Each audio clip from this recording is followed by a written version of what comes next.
سکینہ کے بچکانہ انداز پر سسٹر ماریا نے دہل کر اس کی طرف دیکھا۔ سکینہ اچھے اچھے کلمات منہ سے نکالتے ہیں، یہ بھی کوئی پسند کرنے کی جگہ ہے؟ لو، میں نے کیا غلط کہا؟ پہلے ہی اماں گاڑی میں منہ بنا کر بیٹھی ہے، وہ کہتی ہیں کہ عورتوں کا قبرستان میں جانا منع ہے۔ سکینہ نے گاڑی کی طرف بڑھتے ہوئے سسٹر ماریا کو یاد دلایا۔ تمہاری اماں سیانی عورت ہے، مولوی صاحب کا سارا علم اس نے گھول کے پی رکھا ہے، ٹھیک ہی کہتی ہوں گی، سسٹر ماریا نے سنجیدگی سے کہا، جبکہ جمیلہ مائی نے ان تینوں کو گاڑی کی طرف آتے دیکھ کر سکون کا سانس دیا، جبکہ ڈاکٹر خاور مسکراتے ہوئے ان کی گفتگو سنتے رہے، انہوں نے اس میں حصہ نہیں دیا۔ سکون آ گیا؟ جمیلہ مائی نے بڑی خفا نگاہوں سے سکینہ کو دیکھا جو نہ جانے کیوں آج ضد پر تھی۔ ہاں اماں، آ گیا، سکینہ نے مسکراتے ہوئے جواب دیا تو اماں ناراضگی سے باہر کھڑکی میں دیکھنے لگی، جبکہ سکینہ خود بھی باہر کے مناظر کی طرف متوجہ ہو گئی۔ گاڑی ایک دفعہ پھر ان کے اسپتال کی جانب گامزن ہو گئی۔ دیکھیں علی، جب وہ آپ سے بات نہیں کرنا چاہتی تو میں کیسے زبردستی کروا دوں؟ وہ کچھ ہی دنوں کے بعد پھر دوبارہ ماہم کے کلینک میں تھے۔ ان کی فرمائش سنتے ہی ماہم کا ٹھیک ٹھاک موڈ خراب ہوا۔ وہ جو علی کو ایک دفعہ پھر اپنے آفس میں دیکھ کر ایک دم خوش ہو گئی تھی، ان کی بات نے ماہم کے دماغ کے سارے ہی تار ہلا دیے۔ مجھے لگتا ہے کہ اسے کسی قسم کی کوئی غلط فہمی ہو گئی ہے، ورنہ وہ ایسے دل میں بغض رکھنے والی لڑکی نہیں۔ علی نے سنجیدگی سے ماہم کو سمجھانے کی کوشش کی۔ آپ اسے کب سے جانتے ہیں؟ ماہم نے بلیک کافی کا کپ میز پر رکھتے ہوئے دو ٹوک انداز میں پوچھا۔ یہی کوئی پچھلے چند مہینوں سے، انہوں نے حیرت بھرے لہجے میں جواب دیا۔ ماہم نے اپنے سامنے بیٹھے اس شخص کو دیکھا جو اس کے دل کے چاروں خانوں پر قابض ہو گیا تھا۔ جبکہ میرا اور ماہم کا ساتھ کوئی 22-23 سالوں پر محیط ہے۔ اس کے اور میرے بابا دونوں ہی آرمی میں تھے، ان کی جگہ جگہ پوسٹنگ ہوئی، لیکن انہوں نے اپنی فیملیز کو ہمیشہ ایک ہی اسٹیشن پر رکھا۔ آپ کہنا کیا چاہتی ہیں؟ علی نے اس کی بات کاٹی۔ میں یہ کہنا چاہتی ہوں کہ مجھ سے زیادہ آپ عائش کو نہیں جان سکتے۔ ماہم نے صاحب کو ایک انتہا کر دی۔ یہ ضروری نہیں ہے ماہم، علی نے اس کے بعد سے اختلاف کیا۔ ان کی کافی کا کپ ٹھنڈا ہو چکا تھا، لیکن وہ آج معاملہ کسی بھی صورت میں سلجھانا چاہتا تھا۔ یہ بالکل ضروری ہے سر۔ ماہم نے سراسر ان کا مذاق اڑایا۔ آپ مجھے بس اتنا بتا دیں کہ وہ آج کل فاطمہ پارک میں اپنی پینٹنگز پر کام کرنے کے لیے کتنے بجے جاتی ہیں؟ علی نے دو ٹوک انداز میں پوچھا۔ اس نے پینٹنگز بنانی چھوڑ دی ہیں۔ ماہم کی اطلاع پر اسے دھچکا سا لگا۔ اس کا نیا سیل نمبر ہے آپ کے پاس؟ اسے اچانک یاد آیا۔ نہیں، وہ صاف مکر گئی۔ علی نے اپنے اندر ابلتے ہوئے اشتعال پر بمشکل قابو پایا۔ کوئی PTCL نمبر؟ لینڈ لائن نمبر ہے، لیکن وہ میں عائشہ کی اجازت کے بغیر نہیں دے سکتی، اس نے بدلہجی سے کہا تو علی نے ایک لمبا سانس دے کر خود پر قابو پانے کی کوشش کی۔ ویسے آپ کیوں اس طرح اس کے پیچھے پڑ گئے ہیں؟ ماہم نے عجیب سی نگاہوں سے اسے دیکھا۔ میں بس اپنی پوزیشن اس کے سامنے کلیئر کرنا چاہتا ہوں۔ علی نے ایک لمبا سانس دے کر ماہم کی آنکھوں میں موجود تاثر کو پڑھنے کی کوشش کی۔ حالانکہ اس کا کوئی فائدہ نہیں، وہ اپنی زندگی کی راہیں متعین کر چکی ہے۔ ماہم کی اطلاع پر اسے جھٹکا سا لگا۔ کیا میں پوچھ سکتا ہوں کہ اس کی طرف کے راستوں کی منزل کہاں جاتی ہے؟ وہ نہ چاہتے ہوئے بھی طنز کر گیا۔ رامز علی کی طرف۔ ماہم کے منہ سے پھسلا۔ سامنے بیٹھے شخص کو زوردار سا کرنٹ لگا۔ کون رامز علی؟ میرا ایک پیشنٹ تھا۔ وہ اب علی کے چہرے کی اڑتی رنگت سے باقاعدہ لطف اندوز ہوئی۔ آپ کا پیشنٹ؟ لیکن عائشہ کو کہاں ملا وہ؟ علی نے بڑے عجلت بھرے انداز میں پوچھا۔ ظاہر ہے میرے ہی کلینک پر۔ ماہم نے اسے یوں دیکھا جیسے اس بچکانہ سوال کی امید نہ ہو۔ لیکن عائشہ نے مجھ سے تو کبھی ذکر نہیں کیا۔ علی کو یقین نہیں آیا۔ ظاہر ہے وہ اپنی اتنی پرسنل بات کا آپ کے سامنے کیسے ذکر کر سکتی ہے؟ ماہم نے طنزیہ لہجے میں کہا۔ یہ رامز علی کہاں رہتا ہے؟ انہوں نے کچھ الجھ کر ماہم کا چہرہ دیکھا جو خاصا پرسکون تھا۔ یہیں اسلام آباد میں، کچھ عرصہ پہلے پاکستان شفٹ ہوا تھا۔ اس کی والدہ اسے میرے پاس لائی تھیں۔ ماہم نے بڑی ترنگ میں آ کر تفصیل دی۔ کوئی ڈپریشن وغیرہ کا مسئلہ تھا اسے اپنے والد کے انتقال کے بعد۔ اوہ، وہ ایک دم ہی کھڑا ہوا۔ اس کے چہرے پر کسی گہری سوچ کی پرچھائیاں تھیں۔ اب کیا آپ رامز علی سے ملنے جائیں گے؟ ماہم نے سنجیدگی سے دریافت کیا تو اس نے نفی میں سر ہلا دیا۔ آپ کو شور ہے کہ وہ دونوں ایک دوسرے میں انٹرسٹڈ ہیں؟ وہ اب دونوں ہاتھ میز پر رکھ کر تھوڑا سا جھک کر بڑے پرے اعتماد انداز سے بولا۔ اس کے اسٹائل پر ماہم تھوڑا سا گڑبڑا سی گئی، لیکن جلد ہی اس نے خود کو سنبھال لیا۔ یس، 100%۔ اس نے لاپرواہی سے کندھے اچکائے۔ ویسے رامز علی کی والدہ بھی کسی خاصی سلسلے میں عائشہ کے ہاں چکر لگا چکی ہیں۔ ماہم کی اطلاع پر علی کے چہرے کا رنگ اڑا۔ لیکن آپ نے تو پچھلی دفعہ بتایا تھا کہ اس کی کہیں اور بھی بات چیت چل رہی ہے۔ علی کو یاد آیا۔ یس آف کورس، لیکن جہاں دونوں طرف انٹرسٹ ہو بات وہیں آگے بڑھتی ہے۔ ماہم نے آخری کیل بھی مضبوطی سے ٹھونکی۔ علی کے دماغ میں کوئی آتش فشاں سا پھٹا۔ وہ بڑی عجلت سے اس کلینک سے نکلا۔ دل و دماغ میں عجیب سی جنگ چھڑ گئی تھی۔ وہ بہت تیزی سے ڈرائیونگ کرتا ہوا گھر کی طرف جا رہا تھا۔ بلو ایریا کے پاس سے گزرتے ہوئے اچانک اس کی نظر سامنے مارکیٹ سے نکلتی عائشہ پر پڑی۔ انہوں نے اچانک ہی بریک لگائی۔ عائشہ کے ساتھ بڑی بے تکلفی سے شاپر اٹھائے لڑکے کو دیکھ کر ان کا دماغ بھگ کر کے اڑ گیا۔ وہ اگلے کئی لمحوں تک بریک پر سے پاؤں نہیں اٹھا سکے۔ پیچھے آنے والی گاڑیوں کے ہارن کی آوازوں نے ایک طوفان سا برپا کر دیا۔ تم نے کیا میرے گھر کے اوپر خفیہ کیمرے نصب کر رکھے ہیں یا کسی کو میری جاسوسی پر مامور کر رکھا ہے جو ہر جگہ ٹپک پڑتے ہو؟ مارکیٹ میں اپنے سامنے راموس کو دیکھ کر وہ جی بھر کر بیزار ہوئی۔ آج کافی دنوں کے بعد وہ گھر سے نکلی تھی۔ ماما بابا کی ویڈنگ اینیورسری کا گفٹ لینا تھا، لیکن ہاتھوں اس نے آج موہت کے لیے بھی شاپنگ کر لی۔ اپنے کام سے فراغت پا کر وہ جیسے ہی پارکنگ کی طرف بڑھی تو سامنے ہنستے مسکراتے راموس کو دیکھ کر ایک دم چل کر بولی، یہ غلط اندازے بعد میں لگا لیجیے گا، فی الحال یہ شاپر پکڑائیں مجھے۔ راموس نے آنکھیں پڑھ کر اس کے ہاتھ سے شاپر پکڑے اور اس کی گاڑی کی طرف بڑھنے لگا۔ ہر جگہ میرے پیچھے پہنچ جاتے ہو۔ عائشہ کو حقیقتاً غصہ آنے لگا۔ ہاں نا، خوبصورت لڑکیوں کے پیچھے جانا میرا مشغلہ ہے۔ راموس نے اسے بری طرح چڑھایا اور وہ بھی چڑھ گئی۔ یہ تم کس خوشی میں میری ڈرائیونگ سیٹ پر بیٹھ رہے ہو؟ عائشہ نے کمر پر ہاتھ رکھ کر اسے کھا جانے والی نظروں سے دیکھا جو بڑی بے تکلفی سے ڈرائیونگ سیٹ پر بیٹھ گیا تھا۔ اب مردوں کی موجودگی میں خواتین گاڑی ڈرائیو کرتی اچھی لگتی ہیں کیا؟ کم از کم مجھے تو سخت برا لگتا ہے۔ اس کی معصومیت عروج پر تھی۔ تمہاری گاڑی کہاں ہے؟ عائشہ نے تیوری چڑھا کر پوچھا۔ ورک شاپ میں، بڑے اطمینان سے جواب آیا۔ تو تم یہاں تک آئے کیسے ہو؟ عائشہ نے بادر نخواستہ اگلی سیٹ پر بیٹھتے ہوئے سنجیدگی سے پوچھا۔ اسے راموس کی بے تکلفی بالکل اچھی نہیں لگی۔ ایک دوست ڈراپ کر گیا ہے، اس نے گاڑی سٹارٹ کرتے ہوئے بڑے خوشگوار لہجے میں جواب دیا۔ اب یہ تم گاڑی کہاں لے کر جا رہے ہو؟ عائشہ نے اسے مخالف سمت میں مڑتے دیکھ کر بوکھلا کر پوچھا۔ اپنے گھر، وہ گیئر تبدیل کرتے ہوئے اسے سلگا گیا۔ دماغ ٹھیک ہے تمہارا؟ میں کیا کرنے جاؤں گی وہاں؟ عائشہ کو اپنا ضبط فضا میں تحلیل ہوتا ہوا محسوس ہوا۔ ماما بیمار ہیں، ان کو میڈیسن کی ضرورت تھی، وہ لینے آیا تھا، بس گیٹ پر ہی دے کر آپ کو چھوڑ آؤں گا۔ اس کی سنجیدگی پر عائشہ کا غصہ کچھ کم ہوا۔ کیا ہوا ماما کو؟ وہی انجائنا کا درد اور شوگر کا مسئلہ، اس نے مختصراً جواب دیا۔ اب کون ہے ان کے پاس؟ عائشہ کو تھوڑی سی فکر ہوئی۔ بھائی ہیں ان کے پاس، لیکن ان کی بھی کل سے کافی طبیعت خراب ہے، کچھ فلو اور بخار سا ہے۔ وہ ایک سگنل پر گاڑی روکتے ہوئے بولا۔ تو تم دونوں بھائی شادی کیوں نہیں کرتے ہو؟ عائشہ کو غصہ آیا۔ کوئی کرتا ہی نہیں، راموس نے بات کو مذاق میں اڑایا۔ اس کی بات پر عائشہ نے برا سا منہ بنایا اور کھڑکی سے باہر دیکھنے لگی۔ عائشہ، اس نے بہت آہستگی سے اس کا نام لیا۔ وہ بری طرح چونکی۔ میں بہت حساس طبیعت کی حامل بندہ ہوں، لڑکیوں سے پہلے بہت الرجک تھا۔ میری زندگی میں پہلی دفعہ جو لڑکی آئی اس کا نام ماہم منصور تھا۔ وہ راموس کی بات پر الجھی اور بالکل مڑ کر اسے دیکھنے لگی جیسے سمجھ نہ آ رہی ہو کہ وہ کہنا کیا چاہ رہا ہے۔ لوگ میرے ساتھ بڑی بڑی باتیں کر کے بھول جاتے ہیں، لیکن میں انہی باتوں کے حصار میں سے کئی سالوں تک نکل نہیں پاتا۔ یہ لفظ بے جان لگتے ہیں، لیکن ان کے اندر احساس کی دھڑکنیں ان کو قوت بخش دیتی ہیں۔ یہ کسی کی زندگی کو بنا بھی سکتی ہیں اور بگاڑ بھی۔ وہ راموس کی بات پر چونکی۔ تم کہنا کیا چاہتے ہو؟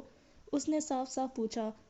مجھے بس اتنا کہنا ہے کہ جس دن آپ نے مجھے ماہم اور موہت کے قصے کا بتایا تھا، اسی دن شاید روانی میں ہی آپ نے مجھے کہا تھا کہ راموس تم میرے لیے موہت کی طرح ہو۔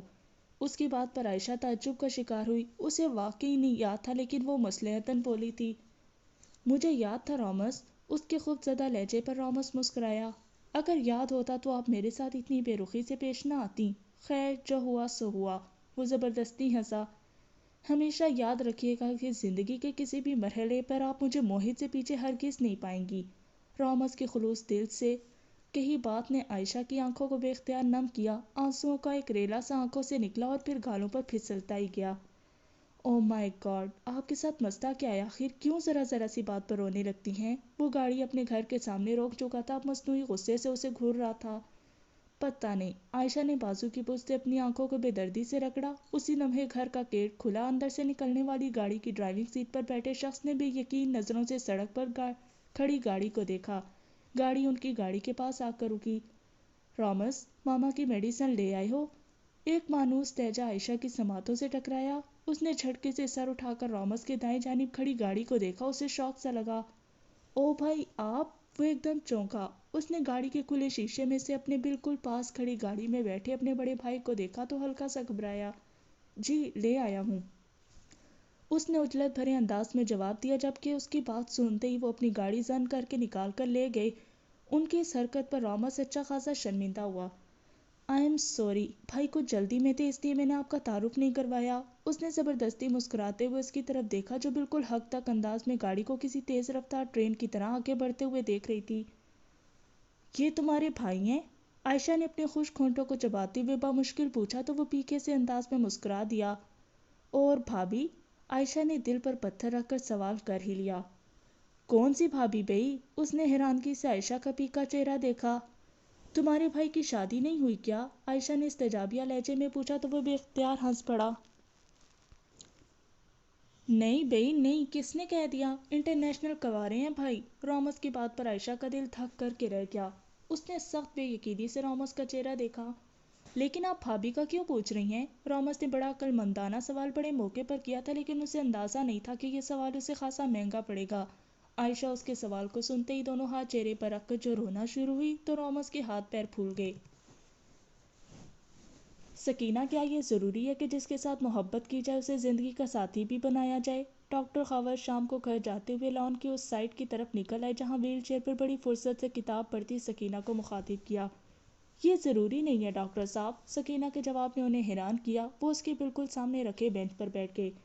پھر شادی کس سے کی جائے؟ ڈاکٹر خاور نے دلچسپی سے اس کا سنجیدہ چہرہ دیکھا۔ وہ بوگن ویلیا کی بیل کے نیچے تھی، عنابی رنگ کے پھول چاروں جانب بکھرے ہوئے تھے۔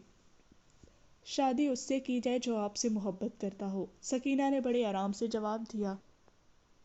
لو، یہ کیا بات ہوئی؟ انہیں جواب پسند نہیں آیا۔ اپنے دل کو چھوڑ کر کون بندہ کسی دوسرے کے دل کی پرواہ کرتا ہے؟ انہوں نے شوخ لہجے میں اسے چھیڑا۔ جو بندہ صرف اپنے ہی دل کے سنتا ہے تو پھر دل بھی کسی ضدی بچے کی طرح ہی اسے خوار کرتا ہے۔ جب آپ دوسروں کی پرواہ کرتے ہیں تو اللہ آپ کے لیے بھی آسانیاں دے دیتا ہے۔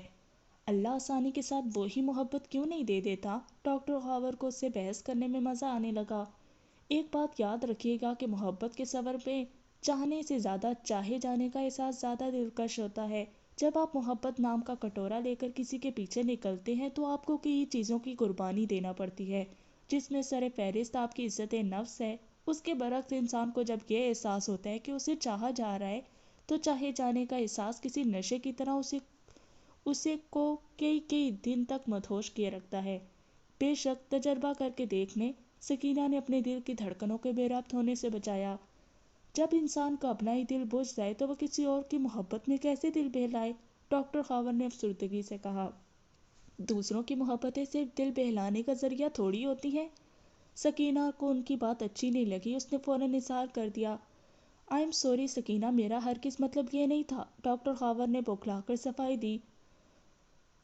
دوسروں کی محبتیں ہمیں بغیر خوار ہوئے مل جاتی ہیں نا، اس لیے ہمیں اس کی قدر نہیں ہوتی۔ سکینہ کا دل ابھی بھی صاف نہیں ہوا۔ اچھا، اگر یہ بات ہے تو بتاؤ کہ اعجاز سے کیوں چڑھتی ہیں آپ؟ ڈاکٹر خاور نے اسے ایک لمحے میں لاجواب کیا۔ مجھے اچھا نہیں لگتا وہ، اس نے اپنی انگلیاں مسلتے ہوئے بے چارگی سے کہا۔ اس کی بات پر ڈاکٹر خاور کے حلق سے نکلنے والا قہقہ بڑا جاندار تھا۔ سکینہ سخت خوف کا شکار ہوئی۔ سکینہ، اللہ دیتا دوسروں کو سمجھانا اور نصیحت کرنا دنیا کا جتنا آسان کام ہے، خود اس پر عمل کرنا اتنا ہی مشکل ہوتا ہے، انہوں نے مسکراتے ہوئے سے بتایا۔ ڈاکٹر صاحب ٹھیک کہتے ہیں آپ، انسان کا اپنا دل ہی کسی طرح قابو نہیں آتا۔ سکینہ بے بسی کے احساس کے ساتھ مسکرائی۔ اچھا یہ بتاؤ کہ آپریشن کے بعد کی زندگی کے بارے میں کیا سوچا ہے؟ ڈاکٹر خاور نے اس کا دھیان بٹانے کو پوچھا۔ سچی بات بتاؤں ڈاکٹر صاحب؟ وہ تھوڑا سا جھجکی۔ ہاں ہاں کیوں نہیں، ڈاکٹر خاور نے نرمی سے کہا۔ میرا اب کچھ بھی سوچنے کو دل ہی نہیں کرتا، ایسے لگتا ہے جیسے زندگی میں کوئی فل سٹاپ سا لگ گیا ہو۔ اس کی آنکھوں میں رنج جھلکا اور ڈاکٹر خاور کو مضطرب کر گیا۔ ایسی باتیں نہیں کرتے سکینہ، اچھا سوچتے ہیں۔ ان کی آنکھوں میں سکینہ کے لیے خاموش دلاسا تھا۔ بہت عرصہ میں نے بہت اچھا سوچ کر دیکھ لیا، اب خود کو اللہ کی مرضی پر چھوڑ دیا ہے۔ اس نے اپنے گود میں گرے بوگن ویلیا کے پھول فضا میں اچھالے۔ جب اللہ کی مرضی پر چھوڑ دیا تو ایسی باتیں نہیں کرتے جس سے لگے کہ مجبوراً یہ فریضہ سر انجام دیا گیا ہے۔ ڈاکٹر خاور نے اسے سمجھانے کی غرض سے کہا تو وہ اداسی سے سر ہلا کر رہ گئی۔ میں نے آپ کے لیے ایک کام سوچا ہے، ڈاکٹر خاور کی بات نے اسے تجسس میں مبتلا کیا۔ میرے لیے؟ وہ حیران ہوئی۔ وہ کیا؟ یہ تو میں آپ کے آپریشن کے بعد ہی بتاؤں گا انشاءاللہ۔ ڈاکٹر خاور کے چہرے پر بڑی پراسرار سے مسکراہٹ ابھری۔ ہاں، اس نے سر ہلایا۔ لیکن میں یہ شہر چھوڑ کر نہیں جانا چاہتی، سکینہ نے بے چارگی سے کہا۔ ہم آپ کو اسی شہر میں رکھیں گے، آپ بے فکر رہیں۔ ڈاکٹر خاور کی بات پر اس کا دل تھوڑی سی خوش فہمی کا شکار ہوا۔ اسی شہر میں؟ کہاں؟ وہ حد درجہ تعجب کا شکار ہوئی۔ کہیں بھی۔ وہ بڑے پروقار انداز سے مسکرائے۔ سکینہ کے دل میں ایک حشر سا برپا ہو گیا۔ لیکن کہاں؟ اس نے اصرار کیا۔ یہ کوئی چھوٹا شہر تھوڑی ہے سکینہ، انہوں نے ہلکے پھلکے لہجے میں مزید کہا۔ اور کہیں نہ صحیح، میرا گھر تو آپ کے لیے حاضر ہے۔ سکینہ نے جھٹکے سے سر اٹھا کر اپنے سامنے بیٹھے ڈاکٹر خاور کو دیکھا، جن کی آنکھوں میں ہمیشہ کی طرح نرمی اور چہرے پر ایک پرخلوص سی بے ریا مسکراہٹ تھی۔ سکینہ کو تو گویا ہفت الاقلیم کی دولت مل گئی۔ دل کسی مورنی کی طرح ناچنے لگا اور آنکھوں میں جگنوں کی ایک بارات سی آ کر بیٹھ گئی۔ مائی گاڈ، علی رامز کا بھائی ہے؟ اپنے کمرے کے کارپیٹ پہ ننگے پاؤں چلتے ہوئے اس نے کوئی سینکڑوں دفعہ سوچا۔ اس دن رامز کے بے تحاشا اصرار پر بھی اس نے ایک لفظ بھی نہیں بتایا تھا۔ اپنے دل کی اتھل پتھل حالت کو سنبھالتے ہوئے نہ جانے کس طرح اپنے کمرے تک پہنچی تھی۔ ماما کے پاس انصر بھائی کی والدہ آئی ہوئی تھیں۔ اس نے ڈرائنگ روم میں جا کر خالہ کو سلام تک کہنا مناسب نہیں سمجھا اور اپنے کمرے میں را کر ہی دم لیا۔ او مائی گاڈ، وہ دونوں ہاتھوں سے اپنا سر تھام کر بیٹھ گئی۔ یہ میں نے کیا کر دیا؟ پھر وہ لڑکی کون تھی؟ اس نے اتنے دھڑلے سے علی کا نام کیوں لیا؟ دماغ میں بے شمار سوچوں نے ادم مچایا۔ رامز تو 1000 دفعہ اپنے بھائی کا ذکر کر چکا ہے، اور اگر واقعی اس کی کوئی بھابھی ہوتی تو وہ اس کا ذکر کیوں نہ کرتا؟ اس نے خود کو سمجھایا۔ پھر وہ لڑکی کون تھی؟ کاش مجھے دوبارہ کہیں مل جائے۔ اس نے آنکھیں زبردستی بند کرتے ہوئے صوفے کے ساتھ ٹیک لگائی۔ ہر دفعہ ایک ہی لڑکی کیوں؟ کہیں اس کے بھائی نے چوری چھپے شادی تو نہیں کر رکھی؟ دماغ نے ایک نئی راہ دکھائی۔ نہیں، ایسے کیسے ہو سکتا ہے؟ وہ ایسا لگتا تو نہیں؟ دل نے فوراً ہی اس کی طرفداری کی۔ مجھے علی کو کال کرنا چاہیے۔ اس نے فوراً ہی بیگ اٹھا کر اپنا سیل فون نکالا اور اس کا نمبر ڈائل کیا۔ بیل دوسری جانب جا رہی تھی۔ اس کے دل کی دھڑکنیں ایک لمحے کو رک سی گئیں۔ سانسوں کے تسلسل میں بھی باقاعدگی پیدا ہوئی۔ دوسری جانب سے کال اٹینڈ نہیں کی گئی۔ عائشہ کا دل ایک لمحے کو رک سا گیا۔ اس نے بے تابی سے اس کا نمبر دوبارہ ملایا۔ اس دفعہ تیسری بیل پر اس کی کال کاٹ دی گئی۔ عائشہ کے دل کو دھچکا سا لگا۔ وہ اب پاگلوں کی طرح بار بار اس کا نمبر ڈائل کر رہی تھی، لیکن ہر دفعہ اس کی کال اتنی ہی بے ترتیب سے کاٹ دی جاتی۔ علی، میری کال اٹینڈ کریں۔ اس نے مختصر سا ایک ٹیکسٹ اسے بھیجا۔ میں آپ کی آواز سننا نہیں چاہتا۔ دوسری طرف سے آنے والا میسج کو پڑھ کر عائشہ کو ایسے لگا جیسے کسی نے اسے پوری طرح سے زمین پر دھکا دے دیا ہو۔ اس نے ایک دفعہ پھر اس کا نمبر ملایا، لیکن اس دفعہ نمبر پر چلنے والی ٹیپ سے اسے پتہ چلا کہ سیل فون ہی بند کر دیا گیا ہے۔ یہ میرے ساتھ ایسا کیوں کر رہا ہے؟ ایک پریشان کن سوچ نے اس کے ذہن کا احاطہ کیا۔ تم نے بھی تو اس کے ساتھ ایسے ہی کیا تھا۔ اسے کسی بھی قسم کی صفائی کو موقع دیے بغیر فردِ جرم عائد کر دی تھی۔ دل نے بھی عین موقع پر آ کر اسے یاد دلایا۔ اس نے ہاتھ میں پکڑا سیل فون اب بیڈ پر پھینک دیا۔ وہ حد درجہ ذہنی خلفشار کا شکار ہوئی۔ اس ذہنی پراندگی کے ساتھ وہ اپنے کمرے سے باہر نکل گئی۔ رات کے 11 بج رہے تھے۔ بھائی، طبیعت ٹھیک ہے؟ اس نے موہت کو ڈرائنگ روم کے ایک اندھیرے کونے میں کشن آنکھوں پر رکھے بیٹھے دیکھا۔ ہوں، ٹھیک ہوں، موہت نے بیزاری سے جواب دیا۔ عائشہ نے کمرے کی ساری لائٹ جلا دیں۔ آشو، لائٹیں تو بند کرو، مجھے روشنی اچھی نہیں لگ رہی۔ موہت نے دونوں ہاتھ اپنی آنکھوں پر رکھ لیے۔ عائشہ نے ایک دفعہ پھر ساری لائٹیں آف کر دیں۔ کمرے میں بس لان کی طرف کھلنے والی کھڑکی کی روشنی آ رہی تھی۔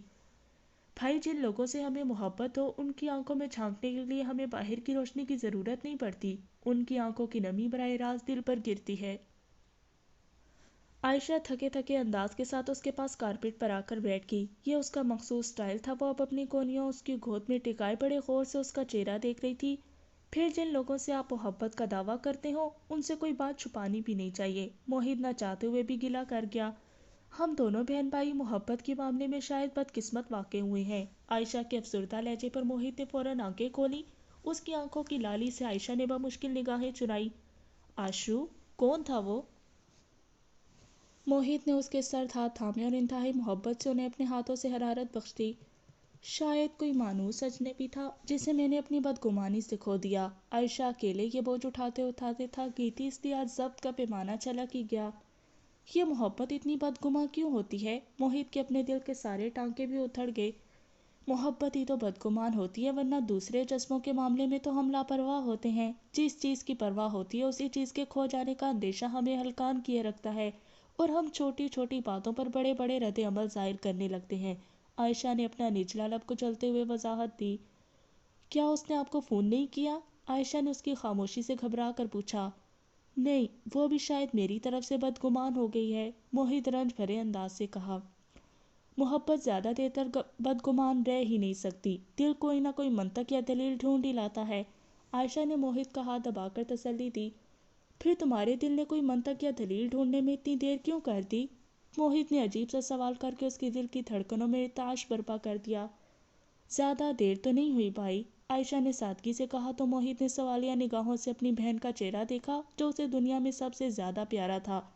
اب اتنی ناراضگی تو اس کا بھی حق بنتی ہے نا؟ اس کے معصومانہ انداز پر وہ بے ساختہ مسکرا دیا۔ تم یہ سب مجھے اب بتا رہی ہو؟ سنائلہ نے سخت صدمے سے سامنے دیوار پر بیٹھی نابیہ کو دیکھا جو ایک گرما گرم ابلے ہوئے بھٹے پر لیموں اور نمک مرچیں لگائے بڑے مزے سے کھا رہی تھی۔ تو کیسے بتاتی یار، 2 دفعہ آئی خالہ جانی پاس سے نہیں اٹھ رہی تھی، اس کے بعد کل آئی تو اس وقت تم شہیر کی کال سننے میں مصروف تھی۔ نابیہ نے فوراً گھبرا کر صفائی دی۔ شٹ اپ، بات نہ کرو مجھ سے۔ سنائلہ کو ٹھیک ٹھاک غصہ آ گیا۔ اب تو بات کرنا میری مجبوری ہے، ظاہر ہے کہ تمہارے ماموں کے بیٹے پر دل جو آ گیا ہے میرا۔ نابیہ نے ایک آنکھ شرارت سے دبا کر اسے اشارہ کیا۔ بکو مت اور یہ لوفروں کی طرح حرکتیں بند کرو۔ سنائلہ نے ٹھیک ٹھاک اسے جھاڑا، لیکن آگے سے بھی نابیہ تھی، فوراً ہی ایک کان سے سن کر دوسرے کان سے نکال گئی۔ قسم سے رچ کے سونا ہے تمہارا کزن، اور جب بازو سینے پر باندھ کے غور سے دیکھتا ہے تو یقین کرو نور جہاں کی طرح وہ گانا گانے کو دل کرتا ہے۔ وہ اچھل کر دیوار سے زمین پر آئی۔ اس وقت دونوں اپنی مشترکہ چھت پر تھی جن کے درمیان چھوٹی سی منڈیر تھی۔ دل کرتا ہے کہ اونچی آواز میں گانا گاؤں، وے میں دل تیرے قدماں وچ رکھیا تو پیر اتے پا تے سہی۔ وہ شرارت سے پوری چھت پر گھوم رہی تھی۔ اس کی شوخیاں اس وقت سنائلہ کو زہر لگ رہی تھیں۔ بند کرو اپنی فضول بیہودہ حرکتیں۔ سنائلہ برا سا منہ بنا کر آسمان پر اڑتی ایک بڑی پتنگ کو دیکھنے لگی۔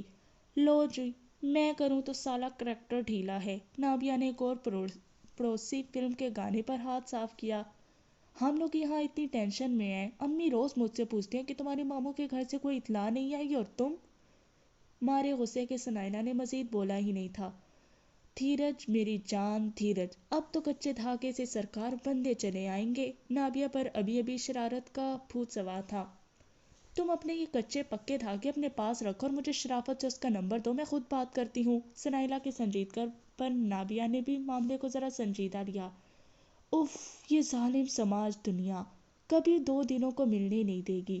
اس نے دہائی دی، لیکن سنائلہ کے گھورنے پر فوراً گھبرا کر بولی، اب صبر کر لو، یہ بھٹا کھا کر نیچے جاتی ہوں، میرے سیل فون میں ہے اس کا نمبر، لے لینا، جان کیوں نکل رہی ہے؟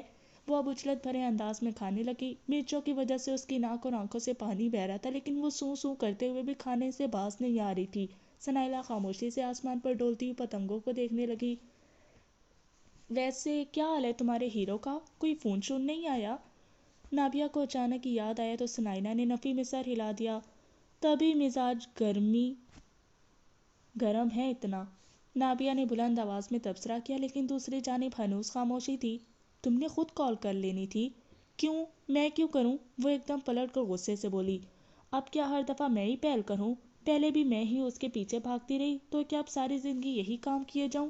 سنائلہ کا موڈ ٹھیک ٹھاک خراب تھا۔ کم آن مائی ڈیئر، یہ محبتوں میں تیرے میرے والے حساب نہیں ہوتے۔ یہ سوچنے لگو گی تو اپنی زندگی خراب کرو گی۔ نابیہ نے ہاتھ میں پکڑا بھٹا اب ساتھ والوں کی چھت پر پھینک دیا۔ سنائلہ نے تنبیہ نظروں سے اسے دیکھا۔ یہ لوگ خود آم کھا کر گٹلیاں ہماری چھت پر پھینک دیتے ہیں۔ اس نے کان کھجاتے ہوئے خوشگوار انداز سے صفائی دی۔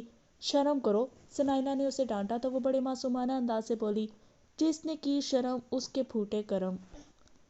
تم کبھی نہیں سدھر سکتی۔ سنائلہ نے مایوس ہو کر کونیاں دیوار پر ٹکا لی۔ سامنے سورج غروب ہونے کا منظر دل میں افسردگی کا احساس بھرا تھا۔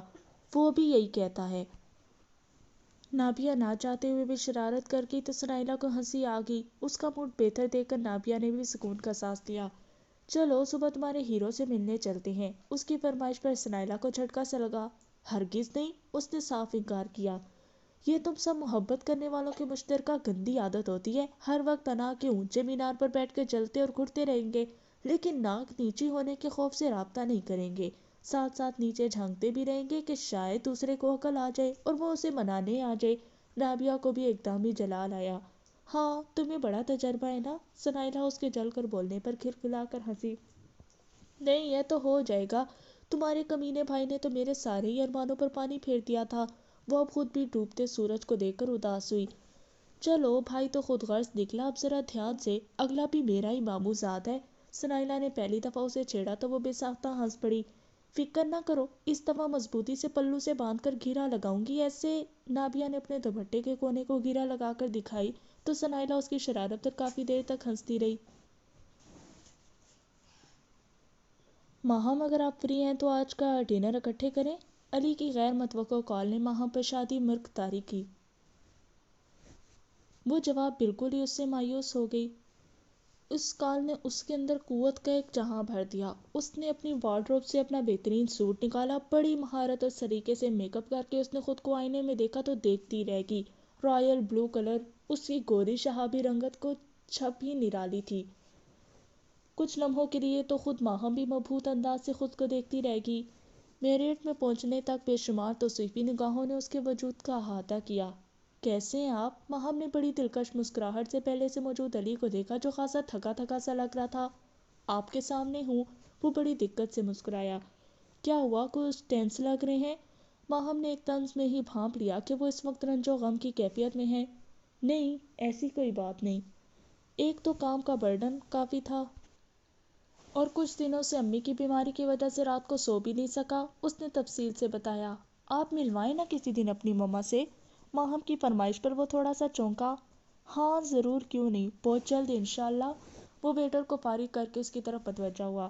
اچھی لگ رہی ہے آپ۔ علی کے منہ سے نکلنے والے اس فقرے نے ماہم کے چہرے پر اس قدر روشنی بھر دی کہ ایک لمحے کو علی خود بھی ٹھٹک کر رہ گیا۔ تھینکس گاڈ، آپ کے اندر بھی اچھی چیز کو سراہنے کی حس موجود ہے۔ ماہم کھلکھلا کر ہنسی تو دائیں بائیں سے کافی لوگوں نے مڑ کر بے اختیار اسے دیکھا۔ I am sorry. ماہم نے بڑے نزاکت بھرے انداز سے اپنے ہونٹوں پر ہاتھ رکھا جہاں ہنسی کسی جھرنے کی طرح بہتی جا رہی تھی۔ دل کی دنیا کے انوکھے راگ ماہم کو بے حال کیے جا رہے تھے، ہر چیز اسے محو رقص لگ رہی تھی۔ کیوں، میں انسان نہیں ہوں کیا؟ میرے خیال میں تو میں اچھا خاصا جمالیاتی ذوق رکھتا ہوں، اس نے سادگی سے وضاحت دی۔ اچھا، وہ بے مقصد ہنسی۔ مجھے تو لگتا تھا کہ آپ کا سارا جمالیاتی ذوق بس آرٹ اور پینٹنگز تک محدود ہے۔ ماہم ہنستے ہنستے طنز کر گئی۔ وہ تو ابھی بھی ہے۔ علی کی سنجیدہ بات پر اس کی ہنسی کو بریک لگی۔ مجھے جہاں بھی کوئی اچھی پینٹنگ نظر آئے میں فوراً ہی اسے خریدنے کو بے تاب ہو جاتا ہوں۔ علی کی وضاحت پر وہ کچھ مطمئن ہوئی۔ کھانا فوراً ہی سرو کر دیا گیا۔ آپ جس چیریٹی شو کا ذکر کر رہی تھی پچھلی دفعہ، اس پر کام سٹارٹ کریں۔ علی کی بات نے اسے جی بھر کے بدمزہ کیا۔ جی جی کیوں نہیں، اس نے زبردستی مسکراتے ہوئے جواب دیا۔ آپ ایسا کریں کہ سارے پروگرام کا ایک خاکہ سا بنا لیں، پھر اس کے مطابق کام شروع کر دیں گے۔ ماہم نے تفصیل سے جواب دیا۔ ٹھیک ہے، میں پہلی فرصت میں اس کام پر کام شروع کرتا ہوں، پھر آپ سے ڈسکس کروں گا۔ علی نے اپنی پلیٹ میں رائس نکالتے ہوئے جواب دیا۔ کیا سوچا ہے آپ نے اپنی لائف کے بارے میں؟ ماہم نے اچانک ہی سوال کیا۔ وہ ایک دم ہی حیران ہوا۔ کیا سوچنا ہے؟ بس خود بخود ہی سب کچھ ہوتا جا رہا ہے اور چیزیں جتنی فطری انداز سے ہوں اتنی بہتر ہوتی ہیں۔ علی نے بھی گھما پھرا کر ہی جواب دیا۔ آپ نے اپنے بارے میں کبھی تفصیل سے بتایا ہی نہیں۔ ماہم نے بڑے لاڈ سے گلہ کیا۔ مجھے اپنے بارے میں بات کرنا اچھا ہی نہیں لگتا۔ اس کی صاف گوئی دل کو کھانے والی تھی۔ یہ کیا بات ہوئی بھلا؟ ماہم کھانا چھوڑ کر اس کا سنجیدہ چہرہ دیکھنے لگی تو وہ مسکراتے ہوئے گویا ہوا۔ بھئی کوئی بتانے والی بات بھی تو ہو، بس دو بھائی ہیں ہم اور والدہ ہیں، یہی چھوٹی سی فیملی ہے ہماری۔ اس نے بعد نخواستہ تھوڑا بہت بتا ہی دیا جو ماہم کے لیے تسلی بخش تھا۔ اور جاب کیا بزنس؟ ماہم نے فوراً ہی اگلا سوال کیا۔ بھئی نکما سا بندہ ہوں، غریب سا، بس لوگوں کی خدمت کر کے خوش ہو جاتا ہوں، یہی کام ہے میرا اور یہی بزنس۔ اس نے سراسر ماہم کو ٹالا تھا اور یہ بات اسے فوراً ہی سمجھ آ گئی۔ حیرت ہے کہ آپ نے اس دفعہ عائشہ کے بارے میں نہیں پوچھا ابھی تک۔ ماہم نے بھی بات بدلنے کی غرض سے کہا۔ وہ ہلکا سا چونکا اور مسکرایا۔ جس راہ پر اب جانا ہی نہیں اس کے بارے میں کیا پوچھنا؟ علی کی بات پر ماہم کو ایک خوشگوار سا جھٹکا لگا۔ اس نے بھی یقینی سے اپنے سامنے بیٹھے شخص کو دیکھا۔ کیا ہوا، ایسے کیوں دیکھ رہی ہیں؟ علی نے اس کی محویت کو فوراً ہی نوٹ کیا۔ کچھ نہیں، سوچ رہی ہوں کہ آج گنگا الٹی کیوں بہہ رہی ہے۔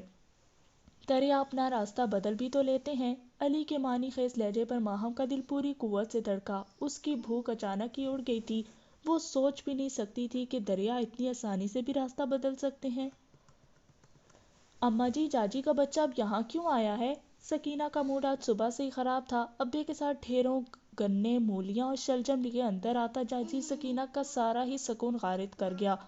ابا جیسے ہی ظہر کی نماز پڑھنے گیا، وہ جمیلہ مائی پر برس پڑی۔ ہائے ہائے پتر، مجھ نہ مانی نوں کی خبر؟ جمیلہ مائی وضاحتیں دے دے کر تھک گئی تھی۔ لو، یہ کیسے ہو سکتا ہے کہ ابے نے تجھے ٹیلی فون پر اس کے آنے کی اطلاع نہ دی ہو؟ سکینہ کو قطعاً بھی یقین نہیں آیا۔ اے لو، جمیلہ مائی نے ٹانگ پر انگلی رکھ کر اپنی لاڈلی بیٹی کا خفا خفا سا چہرہ دیکھا۔ بھلا سکینہ، میں نے کیا تجھ سے پہلے کبھی جھوٹ بولا ہے جو اب بولوں گی؟ کچھ نہ کچھ تو تجھے ابا نے بتایا ہی ہوگا نا؟ سکینہ کسی ہوئی ایک ہی جگہ پر اٹکی ہوئی تھی۔ جاجی کے آنے کا تو نہیں بتایا، ہاں اتنا ضرور بتایا تھا کہ جاجی نے اپنی بیبے کی منگنی کو ماننے سے انکار کر دیا ہے۔ جمیلہ مائی نے کمرے میں دھماکہ ہی تو کیا تھا۔ دیکھا، میری چھٹی حس کہتی تھی کہ شوخا ایویں نہیں یہ سارے کھیت اجاڑ کر یہاں لے آیا۔ سکینہ کو ایک ہی دم ہی اشتعال آیا۔ غصہ نہیں کرتے میری دھی رانی، یہ چیزیں تو تیرا ابا لے کے آیا ہے۔ جمیلہ مائی نے اپنی بیٹی کا غصہ کم کرنے کی کوشش کی۔ ابے کے کون سے مربے ہیں؟ وہ بری طرح چڑی۔ ساری زندگی تو ابے نے مٹی کے پانڈے ہی بنائے اور بیچے ہیں، یہ کھیتی باڑی تو جاجی کا ابا کرتا ہے۔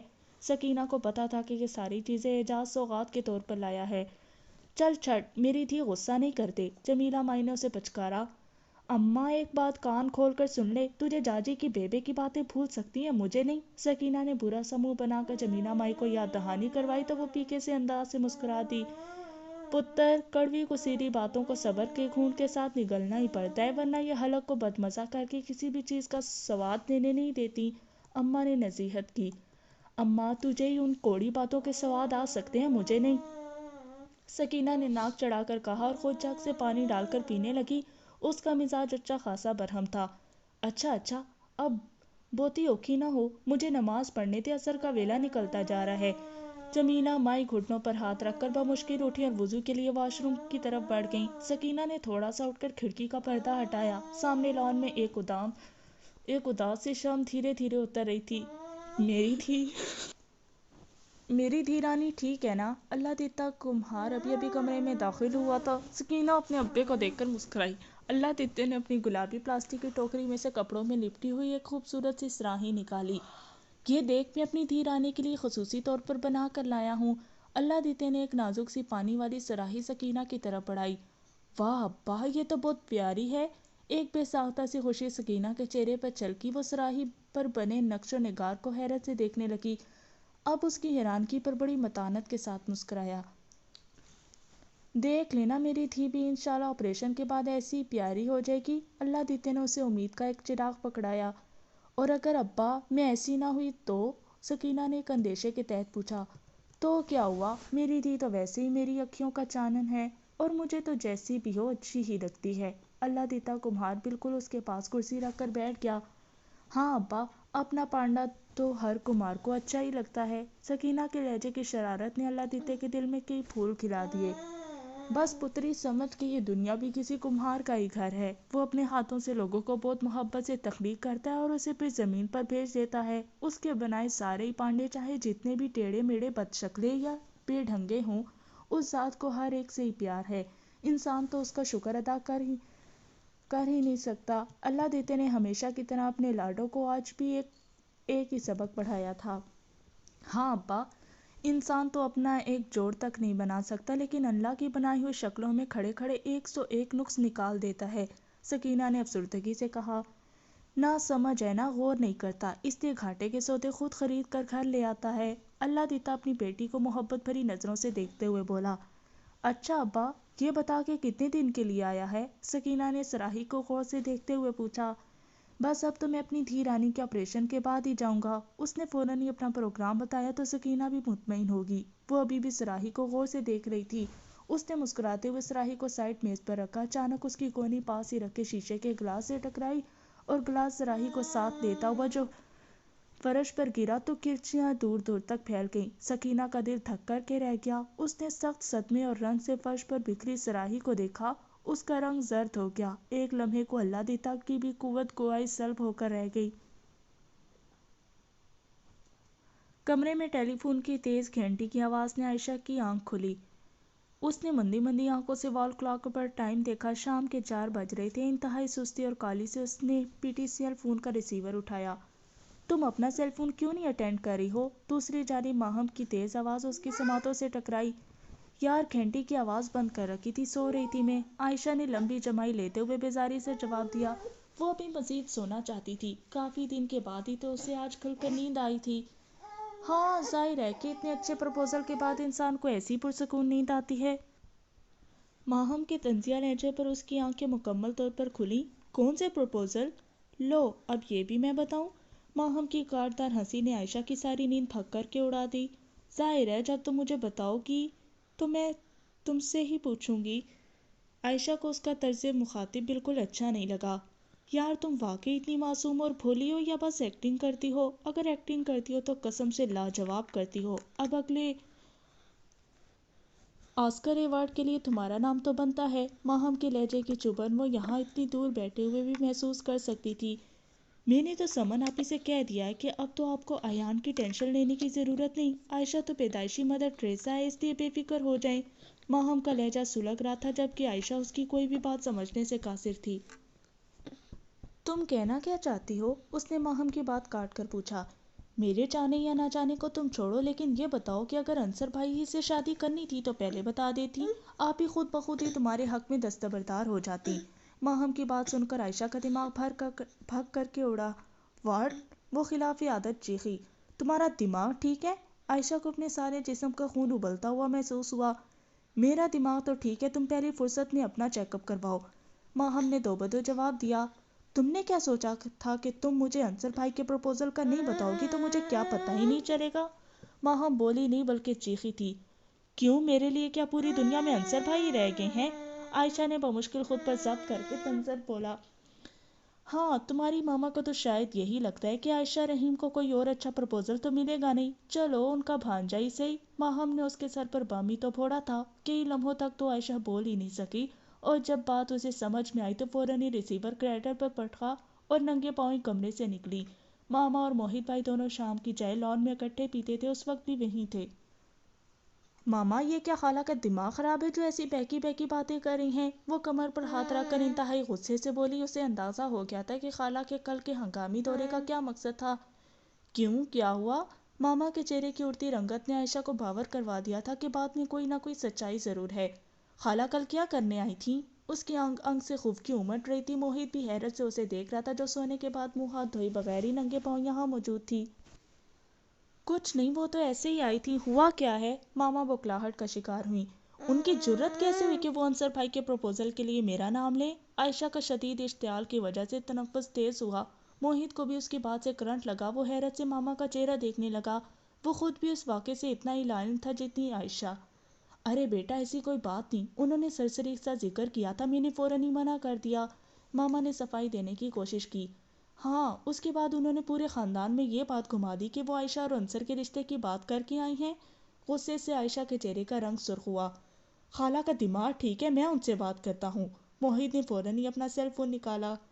کچھ نہیں ہے ایسا موہت، فون بند کرو۔ ماما کے لہجے میں سختی در آئی۔ کیوں، انہوں نے عائشہ کو کیا لاوارث سمجھ رکھا ہے؟ انہوں نے ایسی فضول بات ہی کیوں کی؟ موہت نے بھی فوراً ہی ہتے سے اکھڑا۔ تم دونوں نے کیا تماشا بنا رکھا ہے جب میں کہہ رہی ہوں کہ ایسی کوئی بات نہیں؟ ماما تھوڑا سا بلند آواز میں بولیں۔ تو آپ کے خیال میں عائشہ نے کوئی خواب دیکھا ہے؟ موہت کے لہجے میں بلا کی کار تھی۔ تمہیں کس نے بتایا؟ ماما عائشہ کی طرف متوجہ ہیں۔ ماہم نے۔ غصہ اور ناراضگی عائشہ کے لہجے اور آنکھوں سے امڑ رہی تھی۔ ماہم نے؟ ماما کو دھچکا سا لگا۔ ان کے گھر تک یہ بات کیسے پہنچی؟ ماما کے ہاتھوں سے طوطے اڑے۔ انہوں نے آپ کے ڈرائنگ روم میں خفیہ کیمرے نصب کروا رکھے ہیں۔ موہت نے ایک دفعہ پھر طنز کیا۔ ظاہر ہے آپ کی بہن صاحبہ ہی ڈھنڈورا پیٹا ہوگا۔ اب تو آپ تو جا کر بتانے سے رہیں۔ یہ تو بہت غلط کیا آپا نے۔ ماما کو حقیقتاً صدمہ پہنچا۔ انہوں نے غلط کیا یا صحیح کیا، آپ اپنی زبان میں ان کو بتا دیں کہ جہاں جہاں اشتہار لگا کر آئیں یا وہاں وہاں پہلی فرصت میں ہٹا دیں، ورنہ مجھ سے برا کوئی نہیں ہوگا۔ موہت کی آنکھوں سے شعلے ہی تو لپکے تھے۔ وہ اب اپنی ویل چیئر کے پہیوں پر تیز تیز ہاتھ مارتا ہوا اندر جا رہا تھا، جبکہ عائشہ اپنا سر دونوں ہاتھوں سے تھام کر وہیں کرسی پر بیٹھ گئی۔ اسے معلوم تھا کہ ماہم اور سمن آپی کے سامنے اپنی پوزیشن صاف کرنا بھینس کے آگے بین بجانے کے مترادف ہے۔